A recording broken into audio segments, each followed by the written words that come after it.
So good afternoon. I'm a NovaSight Advisory Board member, but unpaid, so I am independent in what I say. I'm going to speak to you about binocular home treatment for amblyopia, gained stable for 1 year, which has been just published in the American Journal of Ophthalmology. And for those of you who weren't here last year, so the CureSight treatment procedure involves 16 weeks of treatment, an hour and a half a day, 5 times a week, with an eye-tracking based system designed to treat amblyopia under binocular conditions. And in another presentation, you'll see exactly how it works with your glasses. So the content can be selected by the parents or the subject, and the content is unlimited. It differs with other binocular systems, and the system also includes monitoring center, which not only will tell you the adherence of the patient, but it also can give any technical support as needed.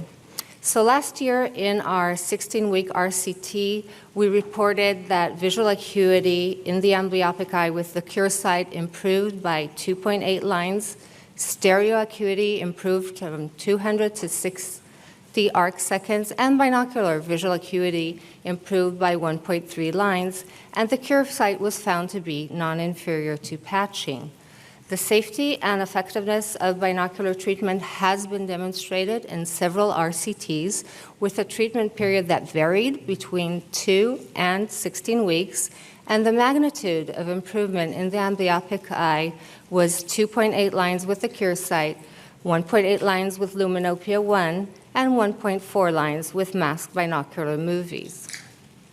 We know that atropine and patching run a high risk of recurrence, and it was hoped that binocular treatment may reduce the rate of recurrence by reducing interocular suppression. The estimates of recurrence for monocular treatment range in the literature. The PETA group found a 24% recurrence of amblyopia in children successfully treated at 1 year, where most recurrences, or 17%, occurred already at 13 weeks. There's not much published about recurrence of amblyopia after binocular treatment, and in a recent report by Just and co-authors, they reported a 28% recurrence rate of amblyopia at 1 year for participants who did not receive any further treatment, but they treated for only 4 to 8 weeks, and we treat with patching for much longer periods of time. So gained stable for 1 year, what does this actually mean? So children aged 4 to 9 with anisometropic, small strabismic, or mixed mechanism amblyopia were treated for 16 weeks with the CureSight, and thereafter they received no additional treatment. Their follow-up was optional, and they were followed for 12 weeks without treatment and then for 1 year without treatment. Why were they treated for only 16 weeks? Because that was the CureSight protocol. So if you were randomized in the RCT to the CureSight, you cannot receive the CureSight for over 16 weeks. If you needed further treatment, that would be monocular treatment. So we had 38 patients come in for the 12-week assessment, and 27 were evaluated 1 year post-treatment. And our main outcome measures were visual acuity in the amblyopic eye, stereo and binocular visual acuity, and recurrence of amblyopia at 12 and 1 year with no treatment. So at 12 weeks or no treatment for 3 months, the improvement in amblyopic eye visual acuity was maintained at 2.7 lines, as seen here, and no change versus the end of treatment. With no treatment for 1 year, there was partial loss of amblyopic eye visual acuity gain of less than 1 line. However, a residual gain of 2 lines remained significant from baseline. Stereo acuity gains, no change at 12 weeks, slightly less at 1 year, but still statistically significantly better than at baseline. Binocular visual acuity also, no change at 12 weeks, and at 1 year there was loss of 2 chart letters only, but a gain of 0.9 lines remains statistically significant. How about amblyopia recurrence or worsening of 2 logMAR levels compared to end of treatment? This was seen in 2 patients in 12 weeks and an additional 3, or a total of 20%, at 1 year. Nevertheless, those patients who were cured of amblyopia with less than 1 line difference between the eyes did not recur. And a similar finding was found in a really small group by Justin co-authors, but possibly this could be a pattern. Stereo acuity or worsening of 2 levels, only 1 patient at 12 weeks and an additional 3 at 1 year.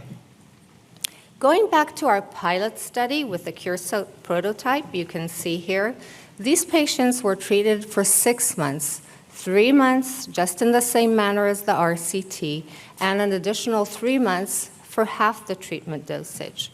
So you can see the 7-year-old patients with 20/50 vision, anisometropic, hypermetropic amblyopia, suppressed at distance, and only 400 arcseconds of stereo. 6 months after that, he improved to 20/25 vision, fused at distance, and improved to 80 arcseconds of stereo. And now, 5 years later, at the age of 12, he continued to improve. He has 20/20 vision, fusion, and 20 arcseconds of stereo. The second patient was 9 years old at enrollment, 20/80 vision, again, anisometropic, hyperopic, and astigmatic amblyopia, suppressed at distance, only 400 arcseconds of stereo. After the study at 6 months, visual acuity improved to 20/25, fused, and 30 arcseconds of stereo. And now, at the age of 14, she is stable. So we know that visual acuity effects accumulate over long periods of time, and in a study by Levy and co-authors on monocular treatment, they found that to improve by 2 visual acuity improved 2 visual acuity lines at 4 years, you need 170 treatment hours. This jumps to only 200 hours at the age of 6, but between the age of 6 and 7, it increases from 200 to 400 treatment hours. So in conclusion, improvement after 16 weeks of CureSight treatment is maintained at 1 year. Monitoring of recurrence is needed, and in the study, we only treated for 120 hours. The recurrence rate was later compared to monocular treatment, and it's possible that there's a potential for a positive effect of longer treatment, both on the treatment success and on recurrence. And still to figure out is how do we taper treatment, dose response curves, and is binocular treatment applicable to other types of amblyopia? Thank you.